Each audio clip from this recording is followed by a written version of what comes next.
আমাদের এক আত্মীয় দীর্ঘ 28 বছর বিদেশ ছিল। বাজান রে, আমার বন্ধুগণ, আমার ভাইরা, আমার বন্ধুগণ বিবাহ শাদী করার পর এই 28 বছরের মধ্যে দীর্ঘ 28 বছর স্ত্রী রেখে চলে গেছে। স্ত্রীর সন্তান হইছে। আমার বন্ধুগণ, ছেলেটা কলেজে পড়ে। এই ছেলেটা শুনছে বাবা আসবে, মহিলা স্ত্রী উনিও জানছে তার স্বামী আসবে। আমার একেবারে নিকটাত্মীয় লোক, আমার বন্ধুগণ, আমার ভাইরা, আমি জানতে পারলাম যেদিন তার স্বামী আসার খবর, ওই দিন এই মহিলাটা বারবার আয়নার সামনে দাঁড়ায়, আলমারি থাকে রঙের রঙের কাপড় একটা পরে একটা চেঞ্জ করে। না আমার স্বামী আসবে, কোন কাপড় আমাকে ভালো লাগবে, বারবার খালি কাপড় চেঞ্জ করে। আর ছেলেটা সবাই রে বলছে আমার বাবা অনেক বছর পর আসবে, বাবাকে আমি এয়ারপোর্ট নিতে যাব। ছেলেটা তার দাদার সাথে এয়ারপোর্টে গেছে, কিন্তু বাজার একই দলে 17 জন ছিল। 16 জন পর্যায়ক্রমে বের হয়ে গেছে। 17 নম্বর মকবুল হোসেনার বাইর হয় না। মকবুল সাহেবের বাবা, আমার বন্ধুগণ, আমার ভাইরা, খবর নিয়ে দেখে তার মকবুল বিদেশে থেকে ইন্তেকাল করেছে। বিদেশে থেকে তার মকবুল মারা গেছে। মকবুলের বাবা ডাক দিয়ে বলে সবাই আইল,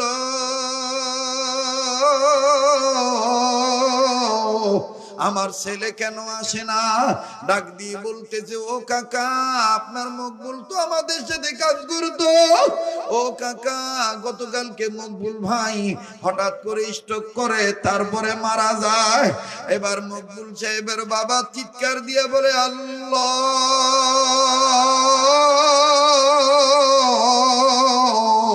ওগো আমার মালিক, ওগো আমার আল্লাহ। বাবার সবচাইতে বড় কষ্ট ছেলের লাশ কান্দে নেওয়া। আমার বন্ধুগণ, নাতি তো বাইরে, ওদিকে স্ত্রীও তো অপেক্ষার প্রহর গনে। আমার বন্ধুগণ, মকবুল সাহেবের লাশ নিয়ে যখন বাজানরে লাশটা বাড়িতে নিয়ে গেল, স্ত্রী কান্দে, ছেলে কান্দে। আইরে ভাবছিলাম কত রঙের কাপড় পরছিলাম, এখন দেখে আমার স্বামী চোখ থাকে তো চোখ খোলে না, মুখ থাকি তো মুখ খোলে না। এ বন্ধু, এ বাবাজি, কত কত তুমি চিন্তা ভাবনা করে আসো। বাজান, যে কোনো মুহূর্তে মাওলায়ে কারীমের নির্দেশে মালাকুল মউত তোমাকে আমাকে ধরিয়ে নিয়ে যাইতে পারে। তোমার আমার সব আশা চলিয়া যাইতে পারে। একটু মহাব্বত করে বলো না আল্লাহ।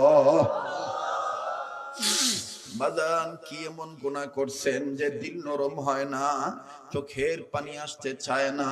একটু দিলের বুঝান, দিল কেন নরম হস না, কেন নরম হস না? আর যারা কাঁদতেছেন তাদের প্রতি আমার অনুরোধ হলো, ওলামা তোলাবা, ও দাওয়াত তাবলীগের বাবারা, ও হক্কানি পীরের মুরিদ জাকের ভাইরা, ও আশিকিন জাকিরিন মুজাহিদ বাবারা, আমি তোমাদের অনুরোধ করব, মাওলার মহব্বতে যদি চোখের পানি পড়িয়াই যায়, এই চোখের পানি তুমি টিস্যু দিয়ে মুছবা না, এই চোখের পানি তুমি কাপড় দিয়ে মুছবা না। হযরত আনোয়ার শাহ কাশ্মীর রহমাতুল্লাহ আলাইহি বলেন, এই এক ফোঁটা চোখের পানি চেহারার মধ্যে মিশায় রাখার দ্বারা হাসরের ময়দানে চেহারার নূর বেড়ে যাবে। কাঁদুই না চোখের পানি মাওলার কাছে বলবে আল্লাহ, গুনাহ করেছিল সত্য, কিন্তু গুনাহ থেকে তওবা করার জন্য উলামায়ে কেরামের সোহবতে বসিয়া তোমার মহব্বতে চোখের পানি ছেড়ে কেঁদেছিল। আমি তো বের হয়ে গেছিলাম তোমার সৃষ্টি পানি, কিন্তু এই পানিতে তোমার গোলাম তোমার পেয়ালায় জমা রাখছে। আমি সেই কান্দুই না গোলামের এক ফোঁটা চোখের পানি আমার মাওলা ডাক দিয়ে বলবে জাহান্নামের আগুন, আমি আমার মাওলার চোখের পানির বরকতে আমার মাওলাকে মাফ করে দিয়েছি। আল্লাহু আকবার। এজন্য বাজান, কান্না না আসুক আর অথবা কান্না আসুক, মায়াবী আওয়াজ দিয়ে মহব্বত করে উলামাদের মজলিসে একটু মহব্বত করে বলেন না আল্লাহ। আবার বলেন না আল্লাহ। দেখেন না আল্লাহ ডাকতে ভালো লাগেনি? একটু আওয়াজ দেন না প্রেমের আওয়াজ, একটু আওয়াজ দেন না বন্ধু। কবরটা আমার আপনার জন্য জান্নাত হবে। আমাকে আপনাকে আল্লাহ মাগফিরাত করে দিবে, আমাদের বাপ মাকে আল্লাহ মাফ করে দিবে। এই মাহফিলে কেন আসি বন্ধু? আসার একটাই কারণ, আল্লাহ ভোলা বান্দারা আল্লাহ ভোলা হবে, এটাই আমার নিয়ত। আমার বন্ধুগণ মায়া মোহাব্বত করে বলেন না আল্লাহ, আবার বলেন না আল্লাহ। ইমামুল আসর ফকিহুন নাস রশিদ আহমদ গঙ্গুই কবরের এই ভয়াবহতা দেখিয়া চট করে মোরাকাবা শেষ করিয়া ইমামুল আসর ফকিহুন নাস গঙ্গি রহমতুল্লাহ আলাইহি কবরের কাছে দাঁড়াইয়া মায়াবী আওয়াজে চিৎকার করে করে বলা শুরু করলেন, কবরের সামান জোগাড় না করাইয়া দিও না মাওলা আমার জন্য আজরাইল পাঠাইয়া। কবরের সামান জোগাড় না করাইয়া দিও না আমার জন্য আজরাইল পাঠাইয়া। বাজান এই কথাগুলি মুখস্থ রাখবেন। গঙ্গুই রহমতুল্লাহি আলাইহি কত মহাব্বত করে দরদ নিয়ে আবেগ দিয়া আমার মাওলার কাছে এইভাবে কানতেন। হাজী আমদাদুল্লাহ মুহাজিরে মক্কির সহবত প্রাপ্ত হইয়া আল্লাহু আকবার আল্লাহু আকবার হযরত গঙ্গুই রহমতুল্লাহ আলাইহি বলতেন, মূর্খ আমি, নাদান আমি গুনাহগার, দয়া করে আমার গুনাহ মাফ কইরা দাও, তোমার নাম গফফার। বলেন না আল্লাহ। মূর্খ আমি, নাদান আমি গুনাহগার, দয়া করে আমার গুনাহ মাফ কইরা দাও, তোমার নাম গফফার। মূর্খ আমি, নাদান আমি নাহি কিছু বুঝি, দয়া করে আমায় দান করো মুহাম্মাদি পুঁজি। আল্লাহ বলো না, বলো না আল্লাহ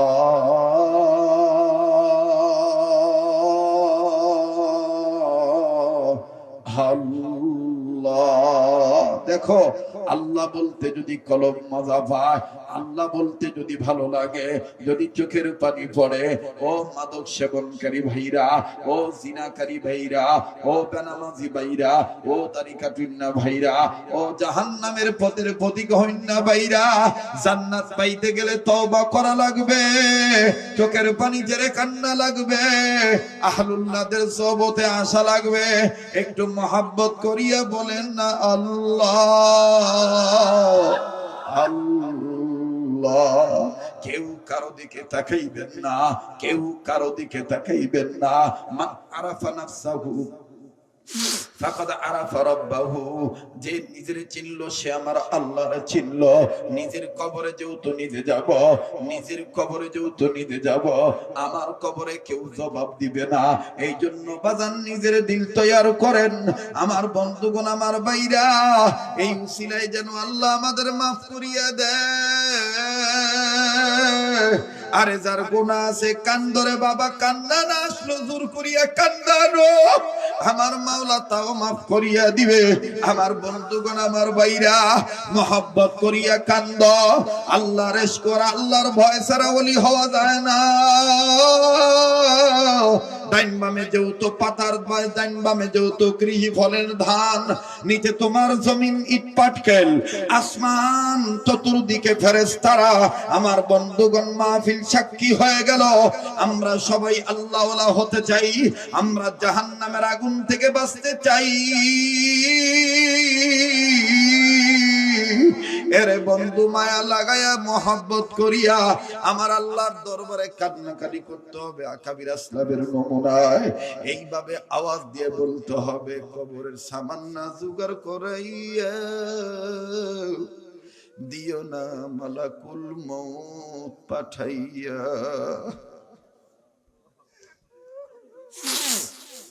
জাহান্নামের খাতা থেকে নাম না কাটাইয়া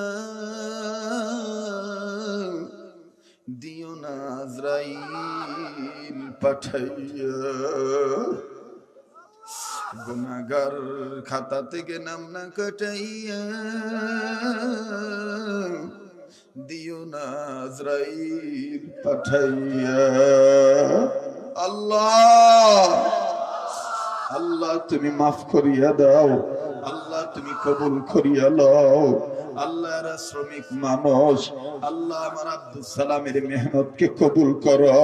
আল্লাহ এই ময়দানের পাশেই তুমি দারুল দেওবন্দের নকশায় নমুনায় হাটাদারি হযরতের নিসবতদারিতে মাবুদ গো মেহেরবানি করে প্রতিচ্ছবি দেওবন্দের প্রতিচ্ছবি এই নূরে মদিনা মাদ্রাসাকে কবুল করে নাও। আয় আল্লাহ মকবুল বানায় দাও, আয় আল্লাহ তুমি মকবুল বানায় দাও। একটু মহব্বত করে বলেন না আল্লাহ, আবার বলেন না আল্লাহ।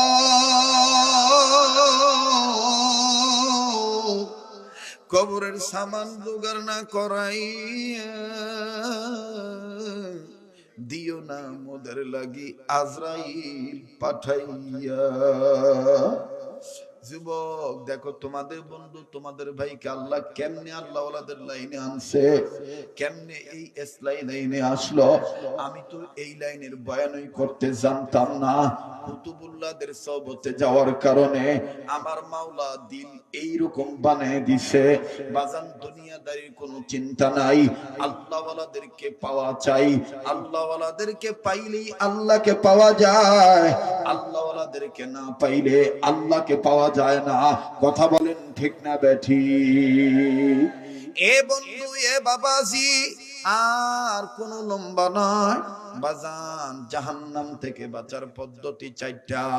নাম্বার 1 আলেম হওয়া, নাম্বার 2 আলেমের ছাত্র হওয়া। এই কান্নাকাটির লেজ যেন না বন্ধ হয়। আমার বন্ধুগণ এই চোখের পানি টিস্যু দিয়ে মুছবেন না, কপাল থেকে শুরু করে মুখের চেহারার মধ্যে মিশায় দিবেন। দেখবেন চেহারাটা জলজল করবে, আল্লাহ পাক চেহারায় নূর দিয়ে দিবে। আমার বন্ধুগণ আজকের পর থেকে আর দাড়ি কাটুন্নারা দাড়িতে খুল লাগাইবেন না। আরে উম্মত তুমি বুঝো না, এই দাড়িতে যখন কেউ খুল লাগায় আমার মদিনাওয়ালা রওজা থেকে কান্দে। এরে উম্মত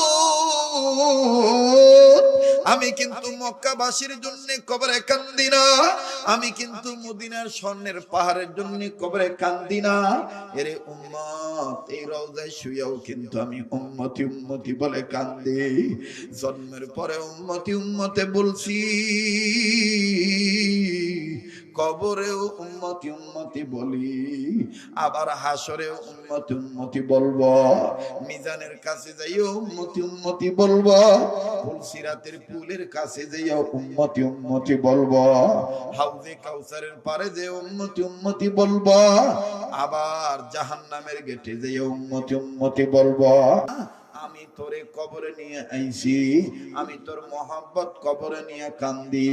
আর উম্মত তুই আমার মহব্বত এই দাড়িটা তোর গালে কেন রাখস না? উম্মত তুই চিন্তা করিয়া দেখ,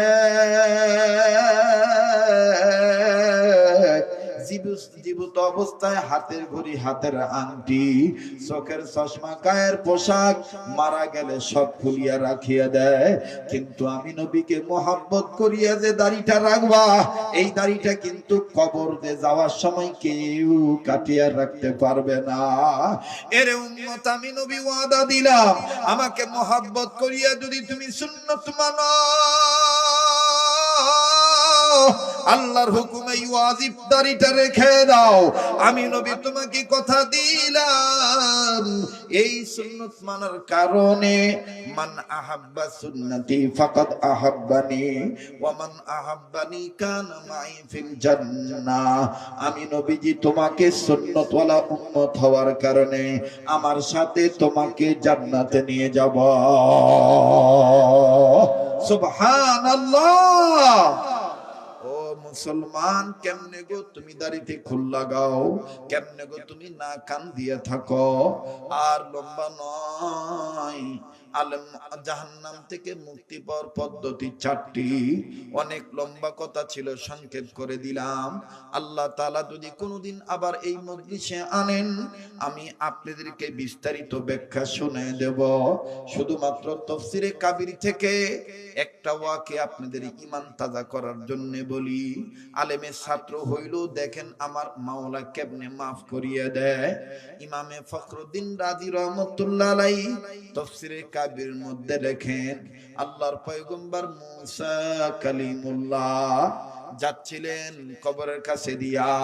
যাওয়ার সময় প্লিজ এখন কেউ উঠবেন না, এখন কোনো নড়াচড়া করবেন না। আমার দিল বলতেছে আজকের দোয়া কবুল হইয়া যাবে, আজকের মাহফিল আল্লাহ কবুল করবেন। কারণ এই মজমাটার মধ্যে আল্লাহ ওয়ালাদের রুহানিয়াত আসিয়া গেছে। যারা জীবনে কান্দে নাই তারাও আজকে কানছে। আমার মাওলা কান্দুই না ব্যক্তিদের মাহফিলকে ফেরত দিবে না। এ বাবাজি ইমামে ফখরুদ্দিন রাজি রাহমাতুল্লাহি আলাইহি তাফসীর কাবীরের মধ্যে লেখেন, পয়গম্বর মুসা কালিমুল্লাহ যাওয়ার সময় যে কবর দেখলেন, এই কবরের মধ্যে অনেক অনেক বেশি আযাব হইতেছে। পয়গম্বর মুসা কাউকে কিছু বললেন না, নিজের কর্ম নিজে করে আবার যখন কর্ম শেষ করে আসতেছেন, আসার পথে আশ্চর্যজনক ঘটনা, একটু আগে যেই কবরে আযাব ছিল, এখন আর ওই কবরে কোনো আযাব নাই। আল্লাহর পয়গম্বর মুসা কালিমুল্লাহ দাঁড়ায় গেলেন, দাঁড়ায় ডাক দিয়ে বললেন, ওগো আল্লাহ, একটু আগে এই কবরে আযাব দেখছিলাম, এখন আর কোনো আযাব নাই, কারণ কি? আমার আল্লাহ ডাক দিয়ে বলেন, ও মুসা, এই গোলামটা গুনাহগার ছিল, এই লোকটা বদকার ছিল, এই লোকটা গুনাহ করিয়া কবরে গেছে, তার কারণে তারে আযাব দেওয়া হয়েছে। আল্লাহ এখন বন্ধ করলেন কেন? আল্লাহ পাক ডাক দিয়ে বলেন, ও মুসা তুমি শোনো, এই কবরওয়ালার একটা বাচ্চা, একটা সন্তান, এই ছোট্ট বাচ্চাটা এতদিন কথা বলতে শিখে নাই, ইদানিং কালে কথা বলা শিখছে। কথা বলা মাত্রই তার মা তাকে নিয়ে মাদ্রাসায় ভর্তি করে দিছে। এই বাচ্চাটা মাদ্রাসায় ভর্তি হওয়ার পর এই বাচ্চার উস্তাদ, এই বাচ্চাটার উস্তাদ তাকে সর্বপ্রথম সবক পড়াইছেন বিসমিল্লাহির রহমানির রহিম। পড়েন না, বিসমিল্লাহির রহমানির। ওগো মুসা শোনো, যেই বাচ্চার কোনো গুনাহ নাই, মাসুম বাচ্চাটা যখন বলছে আমি আল্লাহ রহমান, আমি আল্লাহ রহিম, মুসা এখন তুমি বলো, এই বাচ্চাটার বাপকে কি আমি রহমান রহিম হইয়া আযাব দিতে পারি? মুসা তুমি বলো,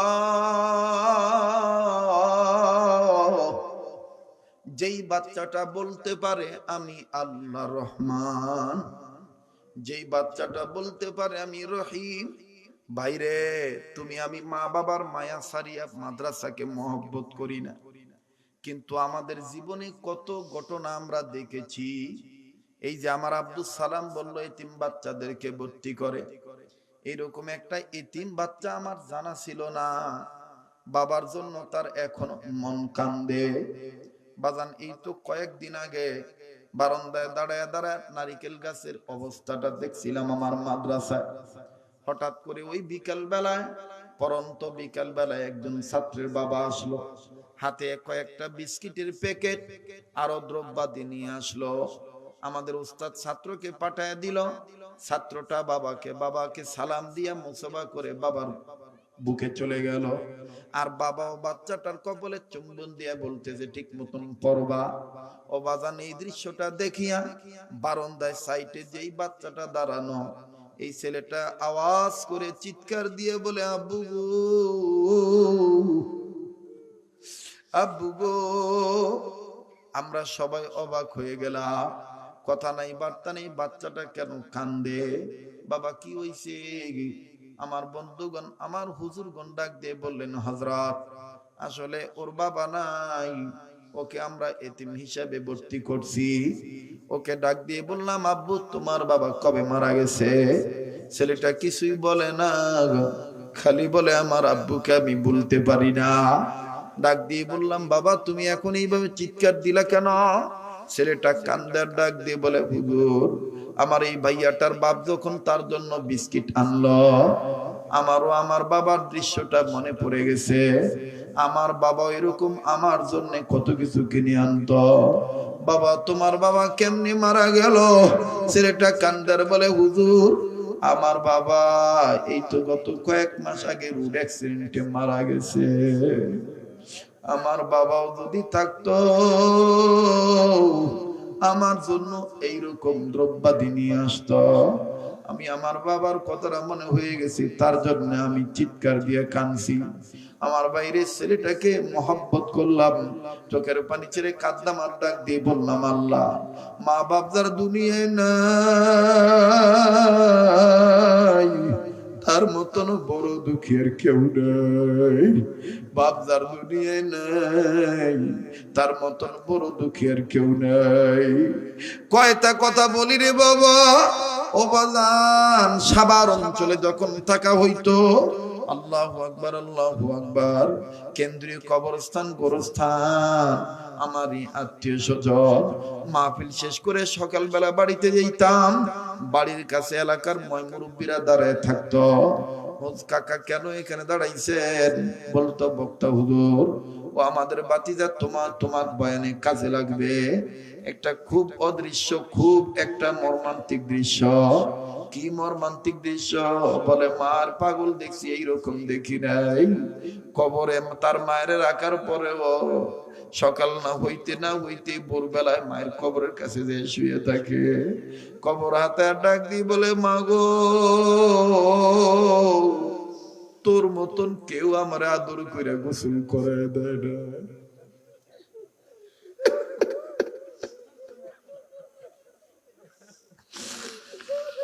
মা গো তোর মতন কেউ আমার ভাত খাওয়া দেয় না।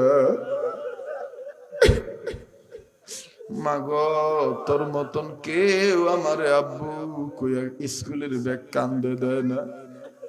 মা তুইও আমার কাছে নাই, আব্বু দেশে নাই বিদেশে। ও মা তুই তুই এইভাবে গেলি কা, আমিও তোর কাছে যাবো। বাজান কথাটা শোনার পরে নিজে ঠিক রাখতে পারি নাই। চলে গেলাম সকালবেলা, কুয়াশার সকাল, এত ঠান্ডা।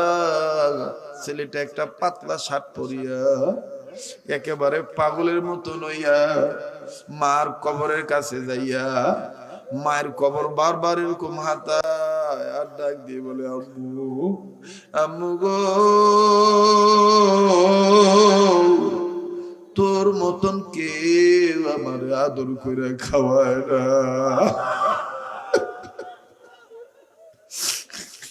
মাগো তোর মতন কেউ আমার এরকম আদর করে না। এরে যুবক, কোন মায়ের এইভাবে গালি দিয়ে তুমি জাহান্নামী হইয়া গেলা? কোন ভাবে এইরকম জাহান্নামী হইয়া গেলা? মুসলমান বাইরে কোন দিকে কোন খেয়াল নেই। ও মা বোনেরা, ও ভাইরা, কার গো মা নাই, কার গো বাবা নাই। তোমার আমার গুনার কারণে মা বাপ জাহান্নামে আযাব পায়। তোমার আমার গুনার কারণে মা বাপ কবরে আযাব পায়। অথচ আজকের কান্নাকাটি উছিলে তোমার আমার মা বাবার কবর আযাব আল্লাহ মাফ করিয়ে দিবে। বাবাজি আল্লাহু আকবার আল্লাহু আকবার। মুসা নবী ডাক দিয়ে বললেন, আল্লাহ এই লোকটারে তুমি মাফ করিয়ে দিলা। আল্লাহ ডাক দিয়ে বলে, মুসা তুমি বলো যেই বাচ্চাটা ইতিম বাচ্চা, মাসুম বাচ্চা, হালাল হারাম বুঝে না, ভালো মন্দ জানে না, এই বাচ্চাটা যদি বলে আমি আল্লাহ দয়ার আল্লাহ রহমান, আরে একটা ডাক দেও না, দেও না, দেও না, দেও না, বলো না আল্লাহ।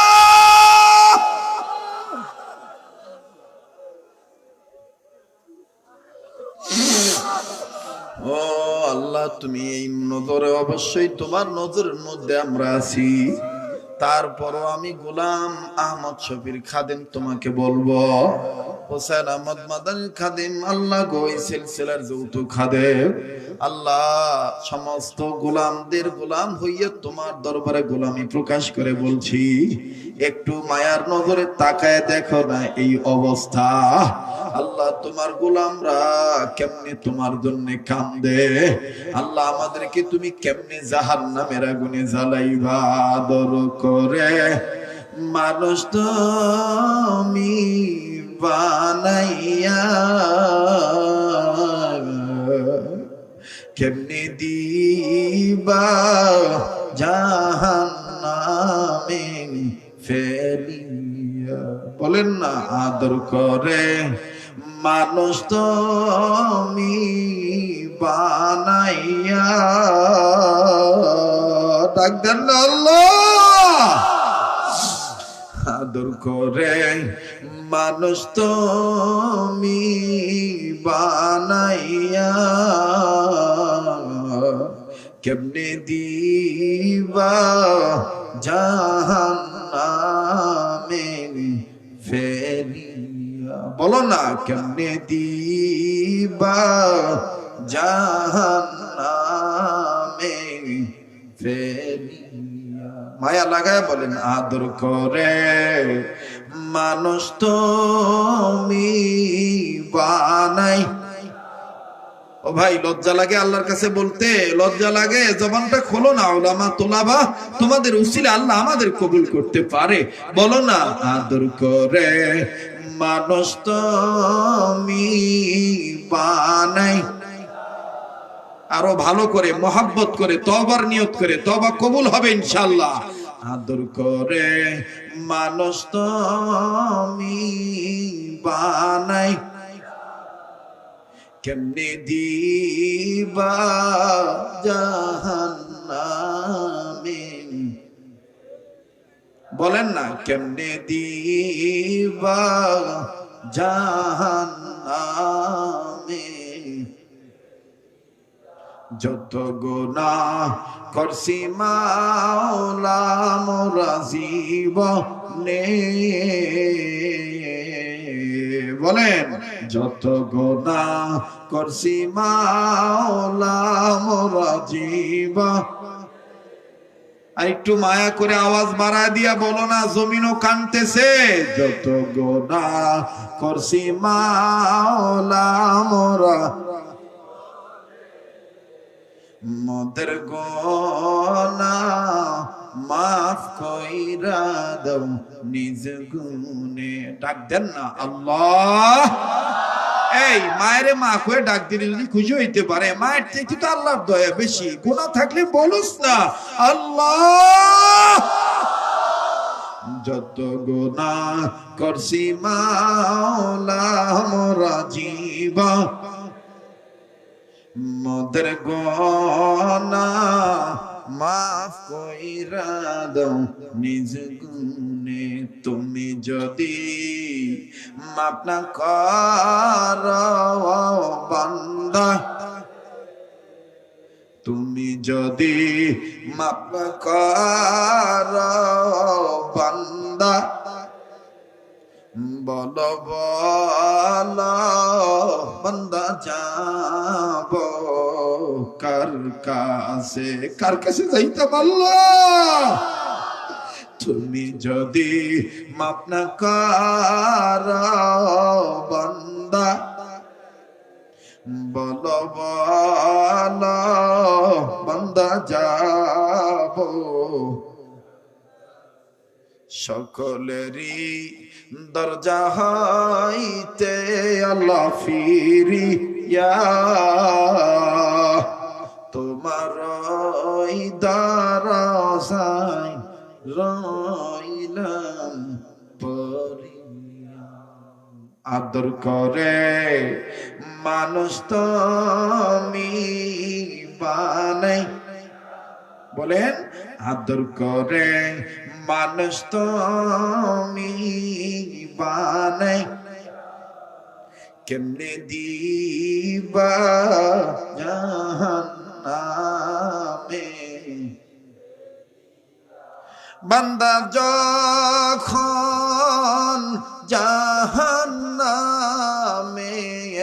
জ্বলিবে